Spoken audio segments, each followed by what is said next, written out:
ನಮಸ್ಕಾರ. ಪಂಚಾಯಿತಿಗೆ ಸ್ವಾಗತ. ನಾನು ನವಿತಾ ಜೈನ್. ದಿನದ ಪ್ರಮುಖ ಸುದ್ದಿಗಳ ನಿಖರ ವರದಿ, ಯಾವುದೇ ಪಕ್ಷಪಾತವಿಲ್ಲದ ನೇರ ಮಾತು, ನಿಮ್ಮನ್ನ ದಾರಿ ತಪ್ಪಿಸದ ವಿಶ್ವಾಸಾರ್ಹ ವಿಶ್ಲೇಷಣೆ. ಇದುವೇ ನ್ಯೂಸ್ 18ನ ಪಂಚಾಯಿತಿ. ಪಂಚಾಯಿತಿಯಲ್ಲಿ ಎಂದಿನಂತೆ ಎರಡು ಪ್ರಮುಖ ವಿದ್ಯಮಾನಗಳ ಬಗ್ಗೆ ನಿಮಗೆ ಮಾಹಿತಿಯನ್ನು ಕೊಡ್ತೀವಿ. ಕರ್ನಾಟಕ ರಾಜಕೀಯದಲ್ಲಿ ಬದಲಾವಣೆ ಆಗತ್ತಾ, ಸಿಎಂ ಸ್ಥಾನ ಹಂಚಿಕೆ ಆಗತ್ತಾ ಅನ್ನುವ ಸಾಕಷ್ಟು ಮಾತುಗಳ ಈ ಗೊಂದಲಗಳ ನಡುವೆ ಮೇ 15ರ ನಂತರ ಕರ್ನಾಟಕ ಕಾಂಗ್ರೆಸ್ ರಾಜಕೀಯದಲ್ಲಿ ಸಾಕಷ್ಟು ಬದಲಾವಣೆ ಆಗಲಿದೆ ಅನ್ನುವ ಸುದ್ದಿಯ ನಡುವೆ ಎಐಸಿಸಿ ಅಧ್ಯಕ್ಷರಾಗಿರುವ ಮಲ್ಲಿಕಾರ್ಜುನ ಖರ್ಗೆ ಅವರು ನಿನ್ನೆ ಪ್ರತಿಕ್ರಿಯೆಯನ್ನ ಕೊಟ್ಟಿದ್ದರು. ಸಿಎಂ ಸ್ಥಾನದಲ್ಲಿ ಸಿದ್ದರಾಮಯ್ಯ ಇದ್ದಾರೆ, ಯಾವುದೇ ಬದಲಾವಣೆ ಇಲ್ಲ ಅಂತ ಹೇಳಿದ್ರು ಮಲ್ಲಿಕಾರ್ಜುನ ಖರ್ಗೆ. ಅದರ ಮಧ್ಯೆ ನನಗೂ ಎಲ್ಲರೂ ಸಿಎಂ ಆಗೋಕೆ ಒತ್ತಾಯ ಮಾಡ್ತಿದ್ದಾರೆ ಅಂತ ಹೇಳೋ ಮೂಲಕ ಒಂದಷ್ಟು ಚರ್ಚೆಗೂ ಕಾರಣವಾಗಿದ್ರು. ಬಟ್ ಇವತ್ತು ಮಲ್ಲಿಕಾರ್ಜುನ ಖರ್ಗೆ ಅವರು ಮಾತಾಡಿದ್ದಾರೆ. ಆ ಮಾತಿನ ಮರ್ಮ ಏನು, ಅದಕ್ಕೆ ಡಿಕೆಶಿ ಕೊಟ್ಟ ಪ್ರತಿಕ್ರಿಯೆ ಏನು ಅನ್ನೋದೇ ಇಂಟ್ರೆಸ್ಟಿಂಗ್. ಇದುವೇ ಇವತ್ತಿನ ಪಂಚಾಯಿತಿಯ ಮೊದಲ ಸ್ಟೋರಿ. ಯಾವಾಗ ಸಿಗತ್ತೆ ಪ್ರಸಾದ, ಪ್ರಸಾದ ಯಾವಾಗ, ಯಾರಿಗೆ, ಹೇಗ್ ಸಿಗತ್ತೆ ಅನ್ನುವಂತಹ ಪ್ರಶ್ನೆ. ಖರ್ಗೆ ಅವರ ನಿನ್ನೆಯ ಮಾತು ಸಿಎಂ ಬಣಕ್ಕೆ ಖುಷಿ ಕೊಟ್ಟಿತ್ತು. ಈ ಎಲ್ಲ ಬೆಳವಣಿಗೆಗಳ ನಡುವೆ ಇವತ್ತು ಕೂಡ ಮಲ್ಲಿಕಾರ್ಜುನ ಖರ್ಗೆ ಅವರು ಮಾತಾಡಿದ್ರು, ಸಾಕಷ್ಟು ವಿಚಾರಗಳನ್ನ ಹೇಳಿದ್ರು. ಅವರ ಆ ಮಾತಿನಲ್ಲಿ ಮತ್ತಷ್ಟು ನಿಗೂಢತೆ ಕಾಣಿಸ್ತು. ಈ ಮಾತು ಹೇಳೋದ್ರ ಮೂಲಕ ಒಂದಷ್ಟು ಟ್ವಿಸ್ಟ್ಗಳನ್ನ ಮಧ್ಯದಲ್ಲಿ ಇಟ್ರು. ಯಾಕೆ ಇಟ್ರು ಅನ್ನುವ ವಿಚಾರಗಳು ಕೂಡ ಈಗ ಚರ್ಚೆಯನ್ನ ಹುಟ್ಟು ಹಾಕಿವೆ. ಬದಲಾವಣೆ ಇಲ್ಲ ಅನ್ನೋದು ಕೇವಲ ತಾತ್ಕಾಲಿಕ ಅಷ್ಟೇ, ದಿನಾಂಕ ಫಿಕ್ಸ್ ಆದ್ಮೇಲೆ ನೋಡೋಣ ಅನ್ನುವ ಹೊಸ ಟ್ವಿಸ್ಟ್ ಕೊಟ್ರು. ರಾಜ್ಯದ ಹಿತದೃಷ್ಟಿಯಿಂದ ತೀರ್ಮಾನಗಳು ಆಗ್ತವೆ ಅಂತ ಹೇಳಿದ್ರು. ಮೇ 15ಕ್ಕೆ ಡಿಕೆ ಶಿವಕುಮಾರ್ ಅವರ ಬರ್ತ್ಡೇ ಇದ್ದು ಅಂದೇ ಶುಭ ಸುದ್ದಿಯ ನಿರೀಕ್ಷೆಗಳನ್ನ ಡಿಕೆ ಶಿವನ ಇಟ್ಕೊಂಡಿದೆ. ಡಿಕೆ ಶಿವಕುಮಾರ್ ಕೂಡ ಅದಕ್ಕೆ ಸಂಬಂಧಪಟ್ಟ ಹಾಗೆ ಒಂದಷ್ಟು ಒತ್ತಡಗಳನ್ನ ಹಾಕುವ ಕೆಲಸವನ್ನ ದೆಹಲಿಗೆ ಹೋಗಿ ಮಾಡಿದ್ದಾರೆ. ಹೀಗಾಗಿ ಖರ್ಗೆ ಅವರ ನಿನ್ನೆಯ ಮಾತುಗಳ ಬಗ್ಗೆ ಡಿಕೆ ಶಿವಕುಮಾರ್ ಅವರು ಮಾತಾಡಿದರು. ಹೈಕಮಾಂಡ್ ಮಾತೆ ಫೈನಲ್, ಅದನ್ನ ಎಲ್ಲರೂ ಒಪ್ಪಬೇಕಾಗುತ್ತೆ ಅನ್ನುವ ಸಂದೇಶವನ್ನು ರವಾನಿಸಿದ್ರು. ಹೈಕಮಾಂಡ್ ಏನನ್ನೇ ಕೊಟ್ಟರು ಪ್ರಸಾದ ಅಂತ ಸ್ವೀಕರಿಸ್ತೀನಿ ಅಂತ ಹೇಳಿದ್ರು. ಆದ್ರೆ ಅದೆಲ್ಲದರ ಬಗ್ಗೆ, ಅಧಿಕಾರ ಹಂಚಿಕೆಯ ಬಗ್ಗೆ ಕೂಡ ಮತ್ತೊಂದು ಕೌತುಕದ ಹೇಳಿಕೆ ಕೊಟ್ಟರು. ಎಲ್ಲದಕ್ಕೂ ಒಂದು ಮುಹೂರ್ತ ಇದೆ ಬಿಡ್ರಪ್ಪ ಅಂತ ಹೇಳಿದ್ರು. ಇದುವೇ ಡಿಕೆ ಶಿವಕುಮಾರ್ ಒಂದ್ಸಲ ಹೇಳಿದ್ರೆ ಅದರಲ್ಲಿ ಸಾಕಷ್ಟು ಅರ್ಥಗಳಿರುತ್ತೆ ಅನ್ನೋದು ಕೂಡ ರಾಜ್ಯ ರಾಜಕೀಯವನ್ನು ವಿಶ್ಲೇಷಣೆ ಮಾಡೋರಿಗೆ ಗೊತ್ತಿದೆ. ಇಂತಹ ಸಂದರ್ಭದಲ್ಲಿ ಗೊಂದಲಗಳಿಗೆ ಖರ್ಗೆ ಮಾತೆ ಫುಲ್ ಸ್ಟಾಪ್ ಅನ್ನೋದು ಸಿದ್ದು ಆಪ್ತರ ವಾದ ಆದ್ರೆ ಖಂಡಿತ ಒಳ್ಳೆದಾಗುತ್ತೆ ಅನ್ನೋದು ಡಿಕೆ ಶಿವಕುಮಾರ್ ಅವರ ಆಪ್ತರ ವಿಚಾರ. ಸದ್ಯಕ್ಕೆ ಸಿಎಂ ಬದಲಾವಣೆ ಇಲ್ಲ ಅನ್ನುತ್ತಲೇ ಪುನಾರಚನೆಯತ್ತ ನೋಡ್ತಿದ್ದಾರೆ ಸಚಿವರಾಗುವಂತಹ ಆಕಾಂಕ್ಷಿಗಳು. ಅವರಂತೂ ಈಗಾಗಲೇ ಸಂಪುಟ ಸೇರೋದಕ್ಕೆ ತುದಿಗಾಲಲ್ಲಿ ನಿಂತಿದ್ದಾರೆ ಹಿರಿಯ ಶಾಸಕರುಗಳು. ಅದೇ ಕಾರಣಕ್ಕಾಗಿ ಮೇ 5 ಅಥವಾ ಮೇ 7ರಂದು ದೆಹಲಿಗೆ ಹೋಗೋದಿಕ್ಕೂ ಕೂಡ ತಯಾರಿ ಮಾಡ್ಕೊಳ್ತಿದ್ದಾರೆ. ಸುಮಾರು 50ಕ್ಕೂ ಹೆಚ್ಚು ಶಾಸಕರು ದೆಹಲಿಗೆ ಹೋಗ್ತೇವೆ ಅಂತ ಹೇಳ್ತಾ ಇದ್ದಾರೆ. ಅದೇ ಕಾರಣಕ್ಕಾಗಿ ಈಗ ಲಿಸ್ಟ್ ಕೂಡ ರೆಡಿ ಆಗ್ತಾ ಇದೆ. ಸರ್ಕಾರದ ಈ ಬೆಳವಣಿಗೆಗಳು ಒಂದು ಕಡೆಯಾದ್ರೆ, ಈ ವಿಚಾರದಲ್ಲಿ ವಿಪಕ್ಷಗಳು, ಪ್ರತಿಪಕ್ಷಗಳು ಇದನ್ನೇ ಟೀಕೆ ಮಾಡ್ತಾ ಇದೆ. ಸರ್ಕಾರದಲ್ಲಿ ಏನು ಆಗ್ತಾ ಇದೆ, ಕೇವಲ ಅವರ ನಡುವಿನ ಹೊಡೆದಾಟ ಬಡಿದಾಟವೇ, ಅಭಿವೃದ್ಧಿ ವಿಚಾರ ಇಲ್ಲ ಅಂತ ಹೇಳಿ ಟೀಕೆಯನ್ನ ಮಾಡ್ತಾ ಇದೆ. ಎಲ್ಲ ಕಾಕತಾಳೀಯ ಅನ್ನುವ ಹಾಗೆ ಎಲ್ಲ ಬೆಳವಣಿಗೆಗಳ ನಡುವೆ ಡಿಕೆ ಶಿವಕುಮಾರ್ಗೆ ಮೊಮ್ಮಗಳು ಬಂದಿದ್ದಾರೆ. ಹಾಗಾಗಿ ಈಗಿರುವ ಪ್ರಶ್ನೆ 15ಕ್ಕೆ ಖುಷಿಯ ವಿಚಾರ ಇನ್ನೊಂದು ಸಿಗಬಹುದಾ ಅನ್ನುವಂತಹ ವಿಚಾರವೂ ಕೂಡ ಈಗ ಚರ್ಚೆಗೆ ಕಾರಣ ಆಗ್ತಾ ಇದೆ. ಇದು ಪಂಚಾಯಿತಿಯ ಮೊದಲ ಸ್ಟೋರಿ, ಯಾವಾಗ ಸಿಗುತ್ತೆ ಪ್ರಸಾದ ಅನ್ನೋದಾದ್ರೆ. ಇನ್ನು ಪಂಚಾಯಿತಿಯ ಎರಡನೇ ಸ್ಟೋರಿ, ತಿಂಡಿ ಊಟವೂ ಕೂಡ ದುಬಾರಿ. ಯಾಕೆ ದುಬಾರಿ ಅನ್ನುವಂತಹ ಪ್ರಶ್ನೆ ಇದೆ. ಕಾರಣ, ಈಗಾಗಲೇ ಕೇಂದ್ರ ಸರ್ಕಾರ ಇದು 3ನೇ ಬಾರಿಗೆ ವಾಣಿಜ್ಯ ಬಳಕೆಯ ಗ್ಯಾಸ್ ಸಿಲಿಂಡರ್ನ ಬೆಲೆಯನ್ನ ಏರಿಕೆ ಮಾಡಿದ್ದು. ಈಗ ಒಂದೇ ಬಾರಿಗೆ 991 ರೂಪಾಯಿಯನ್ನ ದರ ಏರಿಸ್ಬಿಟ್ಟಿದೆ. ಇದು ದೊಡ್ಡ ಮಟ್ಟದ ಆಕ್ರೋಶಕ್ಕೂ ಕೂಡ ಕಾರಣ ಆಗಿದೆ. ಹೋಟೆಲ್ ಮಾಲೀಕರು ತೀವ್ರ ಆಕ್ರೋಶವನ್ನ ವ್ಯಕ್ತಪಡಿಸ್ತಾ ಇದ್ದಾರೆ. ನಮ್ಮ ಉದ್ಯಮ ಮುಚ್ಚಿ ಹೋಗೋ ಪರಿಸ್ಥಿತಿಯಲ್ಲಿದೆ ಅಂತ ಹೇಳ್ತಾ ಇದ್ದಾರೆ. ಕಳೆದ 3 ತಿಂಗಳಲ್ಲಿ 3 ಬಾರಿ ಏರಿಕೆಯಾಗಿದೆ. ಆಗೆಲ್ಲ 144 ರೂಪಾಯಿ, 199 ರೂಪಾಯಿ ಆಗಿದ್ದು ಈಗ 991 ರೂಪಾಯಿ ಇದೆ. ಇದರಿಂದ ಹೋಟೆಲ್ ಮಾಲೀಕರಿಗೆ ಹೊರೆಯ ಜೊತೆಗೆ, ಕೇವಲ ಹೋಟೆಲ್ ಮಾಲೀಕರಿಗ ಅಂತ ಗಮನಿಸಿದ್ರೆ ಖಂಡಿತ ಅಲ್ಲ, ಗ್ರಾಹಕರ ಜೇಬಿಗೂ ಕೂಡ ಕತ್ತರಿ ಬೀಳುತ್ತೆ, ಅವರಿಗೂ ಕೂಡ ಹೊಡೆತ ಕೊಡುತ್ತೆ. ತಿಂಡಿ ಊಟದ ಬೆಲೆ ಕೂಡ ಜಾಸ್ತಿ ಆಗಲಿದೆ, ಇದು ಅನಿವಾರ್ಯ ಅಂತ ಹೋಟೆಲ್ ಮಾಲೀಕರೇ ಹೇಳ್ತಿದ್ದಾರೆ. ಇವೆಲ್ಲದರ ಮಧ್ಯೆ ಆಟೋ ಚಾಲಕರಿಗೂ ಕೂಡ ಸಂಕಷ್ಟ ಉಂಟಾಗಲಿದೆ. ಕಾರಣ ಈಗಾಗಲೇ ಅವರಲ್ಲೂ ಕೂಡ LPG ಗ್ಯಾಸ್ನ ದರ ಏರಿಕೆಯಾಗ್ತಾ ಇರೋದ್ರಿಂದ ಆಟೋ ಓಡಿಸೋದು ಹೇಗೆ, ಇದರ ಹೊರೆಯನ್ನ ನಾವು ಗ್ರಾಹಕರ ಮೇಲೂ ಹಾಕೋದಿಕ್ಕಾಗೋದಿಲ್ಲ ಅನ್ನುವಂತಹ ಒಂದು ನೋವನ್ನ ತೋರಿಸ್ತಾ ಇದ್ದಾರೆ. ಜೊತೆಗೆ ಗ್ಯಾಸ್ ಕೂಡ ಸಿಗ್ತಾ ಇಲ್ಲ, ಸರತಿ ಸಾಲ ನಿಲ್ಬೇಕಾದಂತಹ ಪರಿಸ್ಥಿತಿ ಇದೆ, ಕಾಳಸಂತೆಯಲ್ಲಿ ತೆಗೆದುಕೊಳ್ಬೇಕಾದಂತಹ ಪರಿಸ್ಥಿತಿ ಇದೆ ಅನ್ನುವ ಆಕ್ರೋಶವನ್ನು ಕೂಡ ವ್ಯಕ್ತಪಡಿಸ್ತಾ ಇದ್ದಾರೆ. ಈ ವಿಚಾರದಲ್ಲಿ ಇದೀಗ ಕಾಂಗ್ರೆಸ್ ಕೇಂದ್ರದ ಮೇಲೆ ಆಕ್ರೋಶವನ್ನ ವ್ಯಕ್ತಪಡಿಸ್ತಾ ಇದೆ. ಕೇಂದ್ರದವರು ಚುನಾವಣೆಯನ್ನ ಇಲ್ಲಿವರೆಗೂ ಮಾಡಿರಲಿಲ್ಲ, ಚುನಾವಣೆ ಇತ್ತು ಅಂತ ಹೇಳಿ ಚುನಾವಣೆ ಮುಗಿದ ಮೇಲೆ ಇಮಿಡಿಯೇಟ್ ಆಗಿ ಇದೀಗ ದರವನ್ನ ಏರಿಕೆ ಮಾಡಿದ್ದಾರೆ ಅನ್ನುವಂತಹ ಆಕ್ರೋಶವನ್ನು ಕೂಡ ವ್ಯಕ್ತಪಡಿಸ್ತಾ ಇದ್ದಾರೆ. ಹಾಗಾಗಿ ತಿಂಡಿ ಊಟದ ದರವೂ ಕೂಡ ಇನ್ನು ಮುಂದೆ ದುಬಾರಿ ಆಗೋದ್ರಲ್ಲಿ ಯಾವುದೇ ಅನುಮಾನ ಇಲ್ಲ. 10-15% ತಿಂಡಿ ಊಟದ ದರದಲ್ಲಿ ಏರಿಕೆ ಆಗತ್ತೆ. ಇನ್ನು ನಾವು ಪಂಚಾಯಿತಿಯ ಮೊದಲ ಸ್ಟೋರಿಯನ್ನ ನೋಡ್ತಾ ಹೋಗೋದಾದ್ರೆ, ಪಂಚಾಯಿತಿಯ ಮೊದಲ ಸ್ಟೋರಿಯಲ್ಲಿ ಈಗಾಗಲೇ ಯಾವಾಗ ಸಿಗುತ್ತೆ ಪ್ರಸಾದ, DK ಶಿವಕುಮಾರ್ ಅವರು ಕೊಟ್ಟಂತಹ ಒಂದು ಸ್ಟೇಟ್ಮೆಂಟ್ ಇದೆಯಲ್ಲ, ಈ ಸ್ಟೇಟ್ಮೆಂಟ್ ಮೇಲೆ ಅವರಿಗೆ ದೊಡ್ಡ ಮಟ್ಟದ ನಿರೀಕ್ಷೆ ಇದೆ. ಪ್ರಸಾದ ಏನೇ ಇದ್ರೂ ನಾನು ಸ್ವೀಕರಿಸ್ತೀನಿ ಅಂತ ಹೇಳಿದ್ದಾರೆ. ಅವರ ಆ ಒಂದು ಪ್ರಸಾದದ ವಿಚಾರ ಖಂಡಿತವಾಗ್ಲೂ ನನಗೆ CM ಸ್ಥಾನ ಸಿಗುತ್ತೆ ಅನ್ನುವಂತಹ ಒಂದು ದೃಢ ನಂಬಿಕೆ ಕೂಡ ಕಾಣಿಸ್ತಾ ಇದೆ, ಕಾನ್ಫಿಡೆಂಟ್ ಇನ್ನೂ ಕೂಡ ಕಾಣಿಸ್ತಾ ಇದೆ. ಇದೇ ವಿಚಾರಕ್ಕೆ ಸಂಬಂಧಪಟ್ಟ ಹಾಗೆ ಏನೆಲ್ಲ ಬೆಳವಣಿಗೆಗಳು ಆಗಿದೆ, ಯಾರ್ಯಾರು ಏನೇನು ಹೇಳಿದ್ದಾರೆ ಅನ್ನುವ ಕಂಪ್ಲೀಟ್ ಡೀಟೇಲ್ಸ್ ಅನ್ನ ಈ ವರದಿಯಲ್ಲಿ ತೋರಿಸ್ತಾ ಇದ್ದೀವಿ.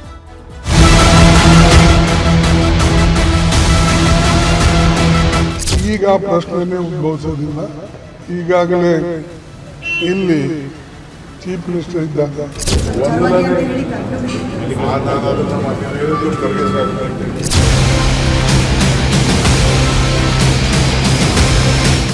मैंने ये कहा रोज उठ के बदलाव सी इसका निर्णय हम तीनों मिलकर लेंगे. ಏನೇ ಖರ್ಗೆ ಸಾಹೇಬರು, ರಾಹುಲ್ ಗಾಂಧಿ ಅವರು, ಸೋನಿಯಾ ಗಾಂಧಿ ಅವರು ಏನ್ ಹೇಳಿದ್ರು ಇದು ನಮ್ಮ ಪ್ರಸಾದ ಅಂತ ನಾವು ಸ್ವೀಕಾರ ಮಾಡ್ತೀವಿ. ರಾಜ್ಯ ಕಾಂಗ್ರೆಸ್ ನಾಯಕರಿಗೆ ರಾಜ್ಯದವರೇ ಆದ AICC ರಾಷ್ಟ್ರೀಯ ಅಧ್ಯಕ್ಷರು ಹೊಸ ಟ್ವಿಸ್ಟ್ ಕೊಟ್ಟಿದ್ದಾರೆ. ಅಧಿಕಾರ ಹಸ್ತಾಂತರ ಅಥವಾ ಕುರ್ಚಿ ಕಚ್ಚಾಟಗಳಿಗೆ ಬ್ರೇಕ್ ಹಾಕುವ ಮಾತಲ್ಲೇ ಒಂದಷ್ಟು ಕುತೂಹಲಗಳನ್ನು ಎಬ್ಬಿಸಿದ್ದಾರೆ. ಮಲ್ಲಿಕಾರ್ಜುನ್ ಖರ್ಗೆ ಅವರು ನಿನ್ನೆ ಹೇಳಿದ್ದನ್ನ ಒಮ್ಮೆ ನೋಡಿ. ಬಟ್ ಈಗ ಪ್ರಶ್ನೆನೇ ಉದ್ಭವಿಸೋದಿಲ್ಲ. ಈಗಾಗಲೇ ಇಲ್ಲಿ ಚೀಫ್ ಮಿನಿಸ್ಟರ್ ಇದ್ದಾರೆ. ಬದಲಾವಣೆ ಆಗತಕ್ಕಂಥ ಮಾರ್ಗದಲ್ಲಿ ಏನಾರ ಸೋನಿಯಾ ಗಾಂಧಿಯವರು, ರಾಹುಲ್ ಗಾಂಧಿಯವರು ಅಥವಾ ನಾವು ಸೇರಿ ನಿರ್ಣಯ ತೆಗೆದುಕೊಳ್ಬೇಕು ಅಂದರೆ ಅದು ಸ್ವಲ್ಪ ಸಮಯ ಹಿಡಿತದೆ, ಅದು ನೋಡೋಣ. 2.5 ವರ್ಷ ಕಳೆಯುತ್ತಲೇ ಶುರುವಾಗಿದ್ದ ಚರ್ಚೆಗೆ ಖರ್ಗೆ ಸಾಹೇಬ್ರು ತಾತ್ಕಾಲಿಕ ಬ್ರೇಕ್ ಹಾಕಿದ್ರು ಅನ್ನೋವಾಗಲೇ ಇವತ್ತು ಹೊಸ ಟ್ವಿಸ್ಟ್ ಕೊಟ್ಟರು. ಬದಲಾವಣೆ ಇಲ್ಲ ಅನ್ನೋದು ಕೇವಲ ತಾತ್ಕಾಲಿಕ ಅಷ್ಟೇ, ದಿನಾಂಕ ಫಿಕ್ಸ್ ಆದ್ಮೇಲೆ ನೋಡೋಣ ಎಂಬ ಹೊಸ ಟ್ವಿಸ್ಟ್ ಕೊಟ್ಟಿದ್ದಾರೆ. ದಿನಾಂಕವೇ ಫಿಕ್ಸ್ ಆಗದೆ ಚರ್ಚೆ ಬೇಡ, ರಾಜ್ಯದ ಹಿತದೃಷ್ಟಿಯಿಂದ ತೀರ್ಮಾನಗಳು ಆಗ್ತವೆ. ಮಲ್ಲಿಕಾರ್ಜುನ್ ಖರ್ಗೆ ಅವರು ಇವತ್ತು ಕಲಬುರಗಿಯಲ್ಲಿದ್ದರು. ಬುದ್ಧ ಪೂರ್ಣಿಮೆ ಕಾರ್ಯಕ್ರಮದಲ್ಲಿ ಪಾಲ್ಗೊಂಡಿದ್ದರು. ಅದಕ್ಕೂ ಮುನ್ನ ರಾಜ್ಯ ರಾಜಕಾರಣದ ಕೆಲ ವಿಚಾರಗಳ ಬಗ್ಗೆ ಮಾತನಾಡಿದ್ರು. ದಿನಾಂಕವೇ ಫಿಕ್ಸ್ ಆಗದೆ ಬದಲಾವಣೆ ಚರ್ಚೆಗಳು ಅನಗತ್ಯ, ರಾಜ್ಯದ ಹಿತದೃಷ್ಟಿಯಿಂದ ತೀರ್ಮಾನಗಳು ಆಗ್ತವೆ ಅಂದ್ರು. ಹೈಕಮಾಂಡ್ ಮಾತೇ ಫೈನಲ್, ಅದನ್ನ ಎಲ್ಲರೂ ಒಪ್ಪಲೇಬೇಕಾಗುತ್ತದೆ ಎಂಬ ಸಂದೇಶವನ್ನು ರವಾನಿಸಿದ್ರು.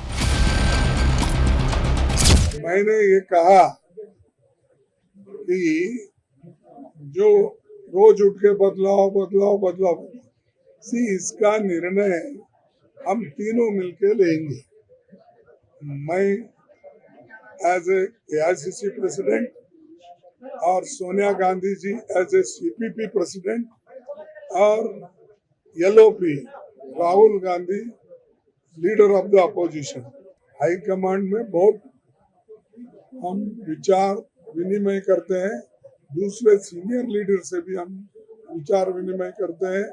इसका क्या परिणाम होता है, क्या नहीं होता, इसको देखकर हम कदम उठाते हैं. इसीलिए हम तीनों मिलके जब एक डेट फिक्स करेंगे वो निर्णय लेंगे. लेकिन अब जब अभी डेट फिक्स नहीं हुआ तो मैं कैसा बोलूं कि वो बदल हो रहा नहीं बदल हो रहा.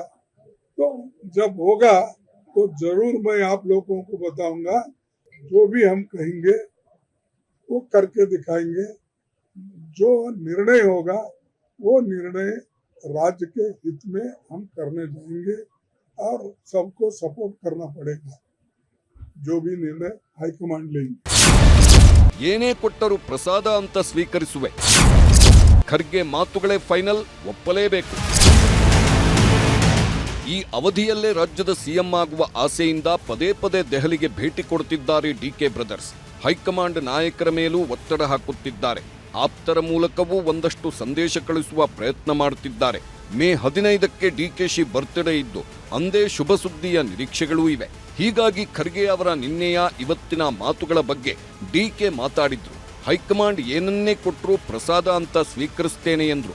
ಅಷ್ಟೇ ಅಲ್ಲ, ಅಧಿಕಾರ ಹಂಚಿಕೆ ಬಗ್ಗೆ ಮತ್ತೊಂದು ಕೌತುಕದ ಹೇಳಿಕೆ ಕೊಟ್ಟರು. ಎಲ್ಲದಕ್ಕೂ ಒಂದು ಮುಹೂರ್ತ ಇದೆ ಬಿಡ್ರಪ್ಪ ಎಂದ್ರು ಡಿಕೆಶಿ.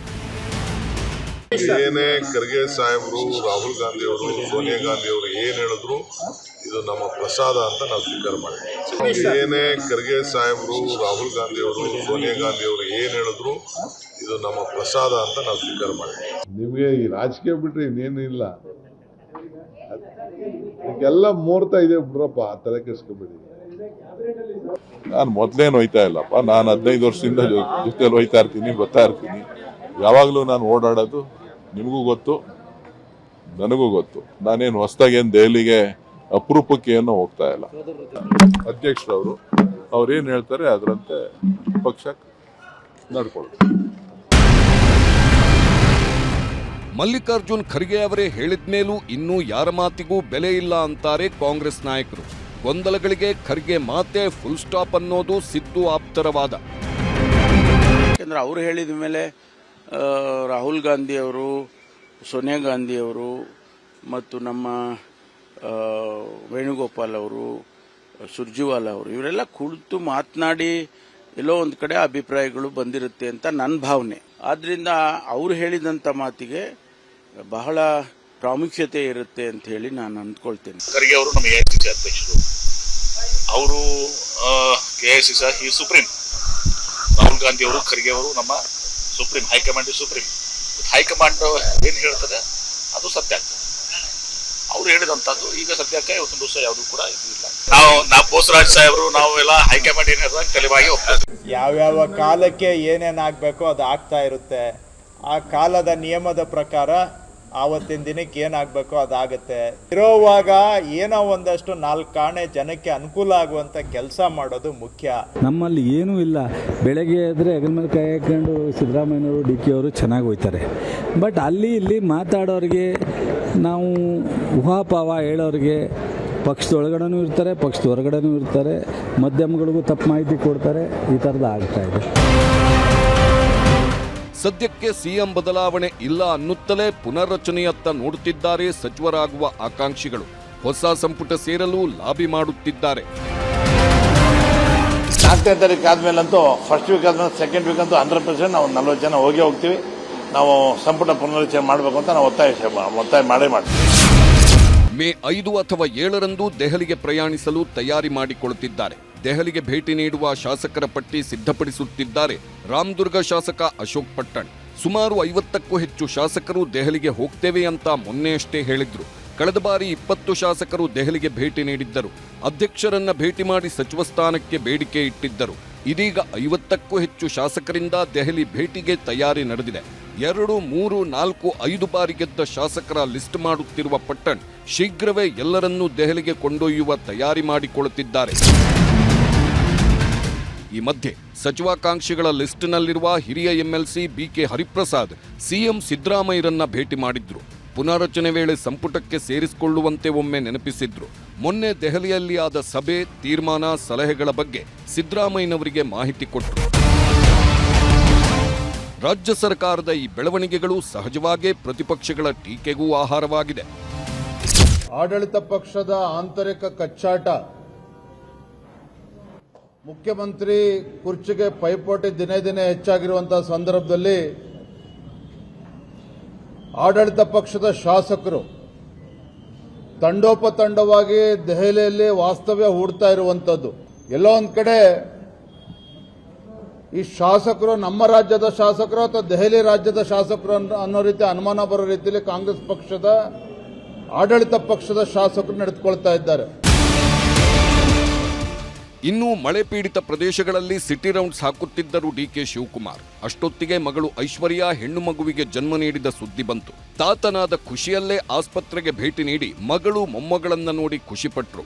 ಮುಖ್ಯಮಂತ್ರಿ ಕನಸು ಕಾಣುತ್ತಿರುವ ಡಿಕೆಶಿಗೆ ಒಂದು ಸಿಹಿ ಸುದ್ದಿ ಸಿಕ್ತು. ಮುಂದೆಯೂ ಸಿಹಿ ಸುದ್ದಿ ಸಿಗುತ್ತಾ ಎಂಬ ಕುತೂಹಲ, ನಿರೀಕ್ಷೆಗಳು ಬಹಳಷ್ಟಿವೆ. Bureau report, news 18. ಸಿಹಿ ಸುದ್ದಿ ಸಿಗುತ್ತೆ ಅನ್ನುವಂತಹ ನಿರೀಕ್ಷೆಯಲ್ಲೇ ಇವತ್ತು ಡಿಕೆ ಶಿವಕುಮಾರ್ ಅವರು ಪ್ರಸಾದ ಏನೇ ಆದರೂ ಹೈಕಮಾಂಡ್ ಏನೇ ಹೇಳಿದ್ರು ನಾನು ಅದನ್ನು ಪ್ರಸಾದ ಅಂತ ಅಂದ್ಕೊಳ್ತೀನಿ ಅಂತ ಹೇಳಿದ್ದು. ಆದರೆ ಇವತ್ತು ಮಲ್ಲಿಕಾರ್ಜುನ ಖರ್ಗೆ ಅವರು ಕೊಟ್ಟಂತಹ ಸ್ಟೇಟ್ಮೆಂಟ್ ಇದೀಗ ಮತ್ತಷ್ಟು ಕುತೂಹಲಕ್ಕೆ, ನಿಗೂಢತೆಗೆ ಕಾರಣ ಆಗಿದೆ. ಹಾಗಾದರೆ ಮೇ 15 ನಂತರ ಬದಲಾವಣೆಗಳು ಆಗಬಹುದಾ? ಡೇಟ್ ಫಿಕ್ಸ್ ಆಗತ್ತಾ? ಇದಕ್ಕೆ ಯಾರೇ ಏನೇ ಆದರೂ ಕೂಡ ನಾವು ಏನು ನಿರ್ಧಾರ ತೆಗೆದುಕೊಳ್ತೀವಿ ಅದನ್ನು ಎಲ್ಲರೂ ಕೂಡ ಫಾಲೋ ಮಾಡಬೇಕು ಅಂತ ಹೇಳಿರೋದು. ಇದು ಮತ್ತಷ್ಟು ಬೆಳವಣಿಗೆಗಳಿಗೆ, ಚರ್ಚೆಗಳಿಗೆ ಕಾರಣ ಆಗೋದ್ರಲ್ಲಿ ಯಾವುದೇ ಡೌಟ್ ಇಲ್ಲ.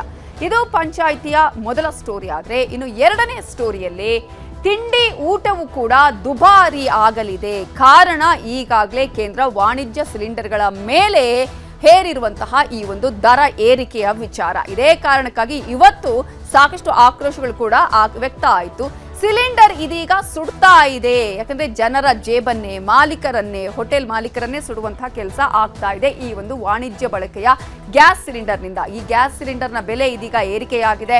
991 ರೂಪಾಯಿ ಒಂದೇ ಬಾರಿಗೆ ಏರಿಕೆ ಆಗಿರೋದು. ಈ ಕಾರಣಕ್ಕಾಗಿಯೇ ಹೋಟೆಲ್ ಮಾಲೀಕರು ತೀವ್ರ ಆಕ್ರೋಶವನ್ನು ಕೂಡ ವ್ಯಕ್ತಪಡಿಸ್ತಾ ಇದ್ದಾರೆ. ಕಾರಣ ಈಗಾಗಲೇ ಮಾರ್ಚ್, ಏಪ್ರಿಲ್, ಮೇ 3 ತಿಂಗಳಲ್ಲಿ 3 ಬಾರಿ ಈಗ ದರ ಏರಿಕೆ ಆಗಿರೋದು. ಈ ಹಿನ್ನೆಲೆಯಲ್ಲಿ ಹೀಗೆ ಆದ್ರೆ ನಾವು ಹೋಟೆಲ್ ಅನ್ನ ನಡೆಸೋದು ಹೇಗೆ ಸ್ವಾಮಿ? ಮೊದಲೇ ಸಿಲಿಂಡರ್ ಸಿಗ್ತಾ ಇಲ್ಲ, ಸಿಲಿಂಡರ್ ಸಿಗ್ತದೆ ಅನ್ನುವಂತಹ ಸಂದರ್ಭದಲ್ಲಿ ಈಗಾಗಲೇ ಒಂದೇ ಬಾರಿಗೆ ಈ ರೀತಿಯಾಗಿ ದರವನ್ನ ಏರಿಸಿದ್ರೆ ನಾವು ಏನ್ ಮಾಡೋದು ಅನ್ನುವ ಆಕ್ರೋಶವನ್ನ ಇದೀಗ ಹೋಟೆಲ್ ಮಾಲೀಕರುಗಳು ಮಾಡ್ತಾ ಇದ್ದಾರೆ. ಇದು ಗ್ರಾಹಕರ ಜೇಬಿಗೆ ಕತ್ತರಿ ಹಾಕುವಂತಹ ಕೆಲಸ ಆಗುತ್ತೆ. ಕಾರಣ ಹೋಟೆಲ್ ಮಾಲೀಕರು ಅದರ ನೇರ ಏನು ನಮಗೆ ಹೊರೆ ಆಗುತ್ತೆ ಅದನ್ನ ಗ್ರಾಹಕರ ಮೇಲೆನೆ ಹಾಕ್ತಾರೆ. ಹಾಗಾದ್ರೆ ಈ ಹಿಂದೆ ಎಷ್ಟು ಕೆಜಿಗೆ ಯಾವ ರೀತಿಯಾಗಿ ದರ ಇತ್ತು ಅಂತ ನಾವು ನೋಡೋದಾದ್ರೆ, ಈ ಹಿಂದೆ 19 kg ಸಿಲಿಂಡರ್ನ ಬೆಲೆ ಹಳೆ ದರವನ್ನು ನಾವು ಗಮನಿಸಿದ್ರೆ 2162 ರೂಪಾಯಿ ಇತ್ತು. ಆದರೆ ಇದೀಗ ಅದೇ 19 kg ಸಿಲಿಂಡರ್ನ ಬೆಲೆ ಹೊಸ ದರದಲ್ಲಿ 3153 ರೂಪಾಯಿಗೆ ಏರಿಕೆ ಆಗಿರೋದನ್ನ ನಾವು ಗಮನಿಸ್ತಾ ಇದ್ವಿ. 991 ರೂಪಾಯಿ ಏರಿಕೆ ಆಗಿರುವ ಹಿನ್ನೆಲೆಯಲ್ಲಿ ಈ ಹಿಂದೆ 35 kg ಸಿಲಿಂಡರ್ನ ಹಳೆ ದರ 4500 ರೂಪಾಯಿ ಇತ್ತು. ಆದರೆ ಅದೇ 35 kg ಸಿಲಿಂಡರ್ನ ಹೊಸ ದರ ಇದೀಗ 5770 ರೂಪಾಯಿಗೆ ಏರಿಕೆ ಆಗಿದೆ. ಅಷ್ಟು ಮಾತ್ರ ಅಲ್ಲ, ಈಗಾಗಲೇ 47.5 kgಯ ಸಿಲಿಂಡರ್ನ ದರ ಈ ಹಿಂದೆ 6500 ರೂಪಾಯಿ ಇದ್ರೆ ಇದೀಗ ಹೊಸ ದರ 7826 ರೂಪಾಯಿ ಆಗಿರೋದನ್ನು ಕೂಡ ನಾವು ಗಮನಿಸಬಹುದು. ಈ ಮೂಲಕ ಈಗಾಗಲೇ ದರ ಏರಿಕೆ ಆಗೋದು ಒಂದು ಕಡೆ ಆದ್ರೆ ಅದನ್ನ ಭರಿಸೋದು ಹೇಗೆ? ಒಂದು ಕಡೆ ಈಗಾಗಲೇ ನಮಗೆ ಸಿಲಿಂಡರ್ ಸಿಗ್ತಾ ಇಲ್ಲ, ಇನ್ನು ಕೂಡ ಕಾಳಸಂತೆಯಲ್ಲಿ ಹೆಚ್ಚಿನ ದರದಲ್ಲಿ ಮಾರಾಟ ಆಗುವ ಚಾನ್ಸಸ್ ಇದೆ ಅಂತ ಹೇಳಿ ಹೋಟೆಲ್ ಮಾಲೀಕರು ಆಕ್ರೋಶವನ್ನ ವ್ಯಕ್ತಪಡಿಸ್ತಾ ಇದೆ. ಈಗಾಗಲೇ ನಾವು ಗಮನಿಸಬಹುದು, ಇದು ನಾವು 1 ವರ್ಷ ಅಂತ ಹೇಳ್ಬೋದು. ಆದ್ರೆ ಕಳೆದ ಕೇವಲ 3 ತಿಂಗಳಲ್ಲಿ ಮಾರ್ಚ್, ಏಪ್ರಿಲ್, ಮೇ ಈ 3 ತಿಂಗಳಲ್ಲಿ ಏರಿಕೆಯಾಗಿರುವಂತಹ ದರವನ್ನ ನೀವೇ ಗಮನಿಸಿ. ಮಾರ್ಚ್ನಲ್ಲಿ 144 ರೂಪಾಯಿ ಏರಿಕೆ ಆಯಿತು. ಮಧ್ಯಪ್ರಾಚ್ಯದಲ್ಲಿ ಯಾವಾಗ ಯುದ್ಧ ಆರಂಭ ಆಗಿ ಈ ಒಂದು ತೈಲ ಬೆಲೆಯ ಏರಿಕೆ ಆಗ್ತಾ ಹೋಯಿತು ಅಥವಾ ನಮಗೆ ಸಿಲಿಂಡರ್ ಸಿಗ್ತಾ ಇಲ್ಲ ಅಂತ ಆಯಿತು, 144 ರೂಪಾಯಿ ಏರಿಕೆ ಆಯಿತು. ಇಮಿಡಿಯೇಟ್ ಆಗಿ ಏಪ್ರಿಲ್ನಲ್ಲಿ ದೊಡ್ಡ ಮಟ್ಟದಲ್ಲಿ ಸಿಲಿಂಡರ್ನ ಅಭಾವ ಉಂಟಾಯಿತು. ಆವಾಗ 190 ರೂಪಾಯಿ ಏರಿಕೆಯನ್ನು ಕೂಡ ಮಾಡಿದ್ರು ಕೇಂದ್ರ ಸರ್ಕಾರ. ಆದರೆ ಇದೀಗ ಎಷ್ಟು ಏರಿಕೆಯಾಗಿದೆ? 991 ರೂಪಾಯಿ, ಅಂದರೆ 1000 ರೂಪಾಯಿ ಏರಿಕೆಯಾಗಿದೆ. ಕಳೆದ 3 ತಿಂಗಳಲ್ಲಿ ಈ ರೀತಿಯಾಗಿ ದರ ಏರಿಕೆ ಮಾಡ್ತಾನೆ ಇರೋದ್ರಿಂದ ನಾವು ಹೋಟೆಲ್ ಉದ್ಯಮವನ್ನ ನಡೆಸೋದು ಹೇಗೆ ಅಂತ ಹೇಳಿ ಹೋಟೆಲ್ ಮಾಲೀಕರು ತೀವ್ರ ಆಕ್ರೋಶವನ್ನ ವ್ಯಕ್ತಪಡಿಸ್ತಾ ಇದ್ದಾರೆ. ಅಷ್ಟು ಮಾತ್ರ ಅಲ್ಲ, ಈಗಾಗಲೇ ನಮಗೆ ಸಿಲಿಂಡರೇ ಸಿಗ್ತಾ ಇಲ್ಲ, ಅದನ್ನ ಸರಿಪಡಿಸಿಕೊಡಿ ಅಂತ ಹೇಳಿದ್ರೆ ನೀವು ಈ ರೀತಿಯಾದಂತಹ ಸಮಸ್ಯೆಗೆ ಪರಿಹಾರವನ್ನ ಕಂಡುಕೊಳ್ತಾ ಇಲ್ಲ ಅಂತ ಹೇಳಿ ಹೋಟೆಲ್ ಮಾಲೀಕರು ಆಕ್ರೋಶವನ್ನ ವ್ಯಕ್ತಪಡಿಸ್ತಾ ಇದ್ದಾರೆ. ಈ ಮೂಲಕ ಹೋಟೆಲ್ ಮಾಲೀಕರಿಗೆ ಇವತ್ತು ಕೇಂದ್ರ ಸರ್ಕಾರ ದೊಡ್ಡ ಮಟ್ಟದಲ್ಲಿ ಶಾಕ್ ಅನ್ನೇ ಕೊಟ್ಟಿದೆ. ಹೋಟೆಲ್ಗಳಿಗೆ ಅಗತ್ಯಕ್ಕೆ ತಕ್ಕಷ್ಟು ಪೂರೈಕೆ ಆಗ್ತಾ ಇಲ್ಲ ಸಿಲಿಂಡರ್. ಈಗಾಗಲೇ ಅವರು ಸಾಕಷ್ಟು ಹೋಟೆಲ್ಗಳು ಕ್ಲೋಸ್ ಆಗಿರೋದನ್ನ ಕೂಡ ನಾವು ಗಮನಿಸ್ತಾ ಇದ್ದೀವಿ. ಅನೇಕ ಸಣ್ಣ ಪುಟ್ಟ ಹೋಟೆಲ್ನ ಮಾಲೀಕರು ಹೋಟೆಲ್ನ ಸಹವಾಸವೇ ಬೇಡ ನಮಗೆ ಅಂತ ಹೇಳಿ ಕೆಲವು ಕಡೆ ಕ್ಲೋಸ್ ಮಾಡಿದ್ದಾರೆ, ಇನ್ನು ಕೆಲವರು ಸೌದೆ ವಲಯ ಮೊರೆ ಹೋಗಿದ್ದಾರೆ. ಇಂತಹ ಸಂದರ್ಭದಲ್ಲಿ ಈಗಾಗಲೇ ಕೆಲವು ಹೋಟೆಲ್ಗಳು ಬಂದ್ ಆಗಿದೆ. ಸಿಲಿಂಡರ್ ಪೂರೈಕೆ ಸರಿಯಾದಂತಹ ರೀತಿಯಲ್ಲಿ ಆಗ್ತಾ ಇಲ್ಲ, ಬೇಕಾದಷ್ಟು ಸಿಲಿಂಡರ್ ಸಿಗ್ತಾ ಇಲ್ಲ ಅಂತ ಹೇಳಿ. ಇನ್ನು ದಿಢೀರ್ ಅಂತ ಹೇಳಿ ಬೆಲೆ ಏರಿಕೆ ಮಾಡಿದ್ರೆ ಇದು ಗಾಯದ ಮೇಲೆ ಬರೆಯನ್ನ ಎಳೆದಂತಾಗೇನೆ. ಈಗಾಗಲೇ ಹೋಟೆಲ್ ಉದ್ಯಮದವರು ಸಂಕಷ್ಟವನ್ನ ಅನುಭವಿಸ್ತಾ ಇದ್ದಾರೆ. ಚಿಕ್ಕ ಪುಟ್ಟ ಹೋಟೆಲ್ನವರಿಗೆ ಇದನ್ನ ಭರಿಸೋದಕ್ಕೆ ಸಾಧ್ಯ ಇಲ್ಲ ಅನ್ನುವ ಪರಿಸ್ಥಿತಿ ಇದೆ. ಇಂತಹ ಸಂದರ್ಭದಲ್ಲಿ ಈಗ 991 ರೂಪಾಯಿ ಏರಿಕೆ ಮಾಡಿರೋದು ಅವರಿಗೆ ಗಾಯದ ಮೇಲೆ ಬರೆಯನ್ನ ಎಳೆದಂತಾಗಿದೆ. ಅಷ್ಟು ಮಾತ್ರ ಅಲ್ಲ, ಈಗಾಗಲೇ ಹೋಟೆಲ್ ಅನ್ನ ನಡೆಸಬೇಕು ಬೇಡವೋ ಅನ್ನುವಂತಹ ಆತಂಕ ಕೂಡ ಉಂಟಾಗ್ತಾ ಇದೆ. ಇನ್ನು ಸಿಲಿಂಡರ್ ಅನ್ನೇ ಅವಲಂಬನೆ ಮಾಡಿರುವಂತಹ ಈ ಉದ್ಯಮಕ್ಕೆ ಸಾಕಷ್ಟು ಹೊಡೆತವನ್ನ ನೀಡಿದೆ ಈ ಒಂದು ಬೆಲೆ ಏರಿಕೆ. ಕಾರಣ ಈಗಾಗಲೇ ಸಿಲಿಂಡರ್ ಬೇಕೇ ಬೇಕು, ಹೋಟೆಲ್ ಉದ್ಯಮವನ್ನ ನಡೆಸಲೇಬೇಕು ಅಂತ ಹೇಳಿದ್ರೆ ಹಾಗಾದ್ರೆ ದರ ಏರಿಕೆ ಮಾಡಿದ್ರೆ ಹೋಟೆಲ್ ಅನ್ನ ನಡೆಸೋದಾದ್ರು ಹೇಗೆ? ಹೋಟೆಲ್ ಉದ್ಯಮ ನಡೆಸೋದಕ್ಕೆ ನಮಗೆ ಯಾವ ರೀತಿಯ ಸಂಕಷ್ಟ ಇದೆ ಅನ್ನೋದನ್ನ ಪ್ರತಿ ಬಾರಿ ಹೇಳಿದ್ವಿ. ಮತ್ತೆ ಇಂತಹ ಒಂದು ಹೋಟೆಲ್ನ ಉದ್ಯಮದ ಮೇಲೇನೆ ಸಂಕಷ್ಟವನ್ನ ಉಂಟು ಮಾಡುವಂತಹ, ಹೊಡೆತವನ್ನು ಕೊಡುವಂತಹ ಕೆಲಸವನ್ನ ನೀವು ಮಾಡ್ತಾ ಇದ್ದೀರಿ ಅನ್ನುವ ಆಕ್ರೋಶವನ್ನ ವ್ಯಕ್ತಪಡಿಸಿದ್ದಾರೆ. ಮತ್ತೊಂದು ಭಯ ಅಂತ ಹೇಳಿದ್ರೆ ಕಾಳಸಂತೆಯಲ್ಲೂ ಕೂಡ ಅನೇಕರು ತೆಗೆದುಕೊಳ್ತಾರೆ. ಈಗಾಗಲೇ ಸಿಲಿಂಡರ್ ಸಿಗ್ತಾ ಇಲ್ಲ ಅಂತ ಹೇಳಿದ್ರೆ ಆಲ್ಮೋಸ್ಟ್ ಎಲ್ಲರೂ ಕೂಡ ಬೇರೆ ಕಡೆಯ ಪರ್ಯಾಯ ಮಾರ್ಗಗಳನ್ನು ಅನುಸರಿಸ್ತಾ ಇರ್ತಾರೆ. ಇದರಲ್ಲೂ ಕೂಡ ದುಬಾರಿ ಆಗತ್ತೆ ಅನ್ನುವಂತಹ ಆತಂಕ, ಭಯ ಹೋಟೆಲ್ ಮಾಲೀಕರದ್ದು. ಆದ್ರೆ ನೇರವಾಗಿ ಇದರ ಈಗ ಹೊರೆಯನ್ನ ಅವರು ಗ್ರಾಹಕರ ಮೇಲೆನೆ ಹಾಕಬೇಕಾಗತ್ತೆ. ಕಾರಣ ಅನಿವಾರ್ಯತೆ ಇರೋದನ್ನ ಕೂಡ ನಾವಿಲ್ಲಿ ಗಮನಿಸಬಹುದು. ನಾವೇ ಎಷ್ಟು ಅಂತ ಇದರ ಹೊರೆಯನ್ನ ಹೊರಕೊಳ್ಳಕ್ಕಾಗತ್ತೆ? ಗ್ರಾಹಕರಿಗೂ ಕೂಡ ಈಗ ಇದನ್ನ ನಾವು ದರವನ್ನ ಏರಿಸಲೇಬೇಕು, ಅದು ನಮಗೆ ಅನಿವಾರ್ಯ ಅಂತ ಹೋಟೆಲ್ ಮಾಲೀಕರು ಹೇಳ್ತಾ ಇದ್ದಾರೆ. ಹಾಗಾದ್ರೆ ಹೋಟೆಲ್ ಮಾಲೀಕರ ಮಾತೇನು ನೋಡೋಣ. 1844 ರೂಪಾಯಿ ಇತ್ತು, ಹಂತವಾಗಿ ಏರಿಸಿ ಈಗ 3152 ರೂಪಾಯಿ ತಂದಿದ್ದಾರೆ. ಹೋಟೆಲ್ ಮಾಲೀಕರಿಗೆ ಮಾತ್ರ ಅಲ್ಲ, ನಮ್ಮ ನೆಚ್ಚಿನ ಗ್ರಾಹಕರಿಗೂ ತೊಂದರೆ ಆಗ್ತದೆ. ಹೋಟೆಲ್ನಲ್ಲಿ ತಿಂಡಿ ತಿನಿಸುಗಳು, ಊಟದ ಬೆಲೆ ಅನಿವಾರ್ಯವಾಗಿ ಏರಿಕೆ ಆಗಲಿದೆ. ಇದು ಗ್ರಾಹಕರಿಗೂ ತೊಂದರೆ ಆಗುತ್ತದೆ. ಸರ್ಕಾರ ತಕ್ಷಣ ಇದರ ಬಗ್ಗೆ ಚಿಂತನ ಮಂಥನ ಮಾಡಬೇಕು. ಏಕಾಏಕಿ ಸರ್ಕಾರ, ಕೇಂದ್ರ ಸರ್ಕಾರ ಈ ಮಟ್ಟಿಗೆ ಜಾಸ್ತಿ ಮಾಡಿದ ಗ್ರಾಹಕರಿಗೆ, ಮುಖ್ಯವಾಗಿ ಗ್ರಾಹಕರು ಹೋಟ್ಲಿನ ಆಹಾರ ಪದಾರ್ಥಗಳನ್ನೇ ನೆಚ್ಚಿಕೊಂಡು ಹೋಟ್ಲಲ್ಲೇ ಬಹಳ ಕಷ್ಟ ಆಗುತ್ತೆ. ಯಾಕೆಂದ್ರೆ ಹೋಟ್ಲ್ ಉದ್ಯಮಗಳು ಕೂಡ ಈ ಬೆಲೆ ಏರಿಕೆಯಿಂದ ಯಥಾಸ್ಥಿತಿ ಬೆಲೆಗಳಿಗೆ ಕೊಡ್ಲಿಕ್ಕೆ ಆಗೋದಿಲ್ಲ. ಈಗಾಗಲೇ ಕೆಲವರು ನೀವೆಲ್ಲ ಗೊತ್ತಿದ್ದರಿಂದ 5 ರೂಪಾಯಿ 10 ರೂಪಾಯಿ ಜಾಸ್ತಿ ಮಾಡಿದ್ದಾರೆ. ಇನ್ನು ಈ ಪ್ರಮಾಣ ಸರ್ಕಾರನೇ ದಾರಿ ತೋರಿಸ್ಕೊಟ್ಟಿದೆ ಅಂತ ಹೇಳಲಿಕ್ಕೆ ಬಯಸ್ತೀನಿ. 65-70 ಅಂದ್ರೆ ಓಕೆ. ಇದನ್ನ ಮತ್ತೆ ಈ ತರ ಬಂದಾಗ ಮತ್ತೆ 80-90 ಮಾಡಿದ್ರೆ ಯಾರು ಬರಲ್ಲ. ಎಷ್ಟೋ ಜನ ಈಗ ಸಣ್ಣ ಅಂಗಡಿಗಳೆಲ್ಲ ಬಂದಾಗ್ಬಿಟ್ಟಿದೆ. ಸಣ್ಣ ಗೂಡು ಅಂಗಡಿಗಳೆಲ್ಲ 4,500 ರೂಪಾಯಿ ಕೊಟ್ಟು ಸಿಲಿಂಡರ್ ತೊಗೊಳಕ್ಕಾಗಲ್ಲ ಯಾರಿಗೂ. ಈಗ 3,500ಕ್ಕೆ ತೊಗೊಳ್ತಿರ್ಲಿಲ್ಲ. ಈಗ ನಮ್ಮ ಹೋಟೆಲ್ ಅವ್ರಿಗೆ ಬಂತು ಈಗ ಬಿಸಿ ಬಿಸಿ ತಿಂಡಿ ತಯಾರು ಮಾಡ್ತೀವಲ್ಲ, ಈಗ ಬಿಸಿ ಬರ ಬಿದ್ದಂಗೆ ಆಗಿದೆ ನಮಗೆಲ್ಲ. ಹೋಟ್ಲು ಬಂದಿಟ್ಟರು ಪ್ರಾಬ್ಲಮ್ಮೇ. ಇನ್ನು ಮುಂದೆ ಹೋಟೆಲ್ಗೆ ಹೋಗಬೇಕು ಅಂತ ಹೇಳಿದ್ರೆ 2 ಬಾರಿ ಯೋಚನೆಯನ್ನ ಮಾಡಬೇಕು. ಕಾರಣ ತಿಂಡಿ ಊಟ ಎಲ್ಲವೂ ಕೂಡ ದುಬಾರಿ ಆಗಲಿದೆ. ಗ್ಯಾಸ್ ಬೆಲೆ ಏರಿಕೆಯ ಬೆನ್ನಲ್ಲೇ ಹೋಟೆಲ್ನ ಮೆನುವಿನಲ್ಲೂ ಕೂಡ ಏರಿಕೆಯಾಗುತ್ತೆ, ಬೆಲೆಯಲ್ಲೂ ಕೂಡ ಚೇಂಜಸ್ ಕಾಣಿಸುತ್ತೆ. ಇನ್ನು ಮುಂದೆ ನೀವು ಹೋಟೆಲ್ಗಳಿಗೆ ಹೋಗುವಂತಹ ಸಂದರ್ಭದಲ್ಲಿ 15% ದರ ಏರಿಕೆ ಮಾಡೋದಕ್ಕೆ ಈಗಾಗಲೇ ಹೋಟೆಲ್ಗಳು ನಿರ್ಧಾರ ಮಾಡಿವೆ. ಹೋಟೆಲ್ನ ಮಾಲೀಕರು ಈಗಾಗಲೇ ಈ ಒಂದು ನಿರ್ಧಾರವನ್ನ ಕೈಗೊಂಡಿದ್ದಾರೆ. ಇನ್ನು ಮುಂದೆ ಎಷ್ಟು ಆಗ್ಬೋದು ಟೀ ಕಾಫಿ ಊಟ ತಿಂಡಿಯ ಬೆಲೆ ಅಂತ ನೋಡಿದ್ರೆ 15% ಏರಿಕೆ ಮಾಡಿದ್ರೆ ಟೀ ಕಾಫಿಯ ಬೆಲೆ 2 ರಿಂದ 5 ರೂಪಾಯಿ ಹೆಚ್ಚಳ ಆಗುವಂತಹ ಚಾನ್ಸಸ್ ಇದೆ. ತಿಂಡಿಯ ಬೆಲೆ ಕೂಡ 5 ರಿಂದ 10 ರೂಪಾಯಿ ಏರಿಸುವಂತಹ ಸಾಧ್ಯತೆಗಳು ಕೂಡ ಇದೆ. ಊಟದ ಬೆಲೆ 10 ರಿಂದ 20 ರೂಪಾಯಿ ಇನ್ನು ಮುಂದೆ ಜಾಸ್ತಿ ಆಗುವ ಚಾನ್ಸಸ್ ಇದೆ. 60 ರೂಪಾಯಿ ಇದ್ರೆ 80 ರೂಪಾಯಿಯ ಊಟವನ್ನು ತೆಗೆದುಕೊಳ್ಳುವಂತಹ ಪರಿಸ್ಥಿತಿ ಕೂಡ ಇನ್ನು ಮುಂದೆ ನಿರ್ಮಾಣ ಆಗುತ್ತೆ. ಅದರ ಜೊತೆಗೆ ಈಗ ಕೇವಲ ಇದು ಹೋಟೆಲ್ ಮಾಲೀಕರಿಗೆ ಮಾತ್ರ ಸಂಕಷ್ಟನಾ ಅಂತ ಕೇಳಿದ್ರೆ ಖಂಡಿತ ಅಲ್ಲ. ಆಟೋ ಚಾಲಕರು ಕೂಡ ಸಂಕಷ್ಟವನ್ನ ಅನುಭವಿಸ್ತಾ ಇದ್ದಾರೆ. ಕಾರಣ LPGಯ ದರವೂ ಕೂಡ ಏರಿಕೆಯಾಗಿದೆ. ಆಟೋ ಗ್ಯಾಸ್ನ ಬೆಲೆ ಕೂಡ ಏರಿಕೆಯಾಗಿರುವ ಹಿನ್ನೆಲೆಯಲ್ಲಿ ಆಟೋ ಚಾಲಕರು ಆಕ್ರೋಶ ವ್ಯಕ್ತಪಡಿಸುತ್ತಿದ್ದಾರೆ. ಅವರಿಗೆ ಪ್ರತಿ ಕೆಜಿಗೆ 5 ರೂಪಾಯಿ 73 ಪೈಸೆಯಷ್ಟು ಏರಿಕೆಯಾಗಿದೆ.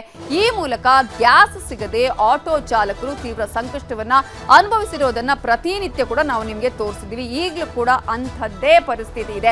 ಪ್ರತಿನಿತ್ಯ ಗ್ಯಾಸ್ಗಾಗಿ ದಿನಗಟ್ಟಲೆ ಕಾಯುವಂತಹ ಸ್ಥಿತಿ ಇದೆ.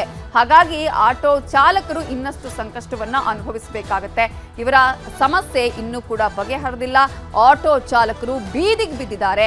ಅದೇ ಕಾರಣಕ್ಕಾಗಿ ಸರ್ಕಾರದಿಂದ ಸಹಾಯ ಹಸ್ತವನ್ನ ಚಾಚ್ತಾ ಇದ್ದಾರೆ, ಸಹಾಯಕ್ಕಾಗಿ ಕೇಳ್ತಾ ಇದ್ದಾರೆ ಆಟೋ ಚಾಲಕರು. ಈಗ ಇಂತಹ ಸಮಸ್ಯೆ ಆಗಿದೆ. ಇದರಿಂದಾಗಿ ಇದೊಂದು ಚೈನ್ ಲಿಂಕ್, ಸರಣಿಯಾಗಿ ಇದು ಪ್ರತಿಯೊಂದರ ಮೇಲೂ ಕೂಡ ಏರಿಕೆ ಆಗುವಂತಹ ಎಲ್ಲಾ ಸಾಧ್ಯತೆಗಳು ಇರುತ್ತೆ. ಅದಕ್ಕಾಗಿ ನಾವೆಲ್ಲರೂ ಕೂಡ ರೆಡಿ ಆಗಿರಬೇಕು ಅಷ್ಟೇ. ಇದುವೇ ಈ ಹೊತ್ತಿನ ಪಂಚಾಯಿತಿ. ನೋಡ್ತಾ ಇರಿ ನ್ಯೂಸ್ 18 ಕನ್ನಡ. ಜಾಲ ನಮ್ಮದು, ಬಲ ನಿಮ್ಮದು.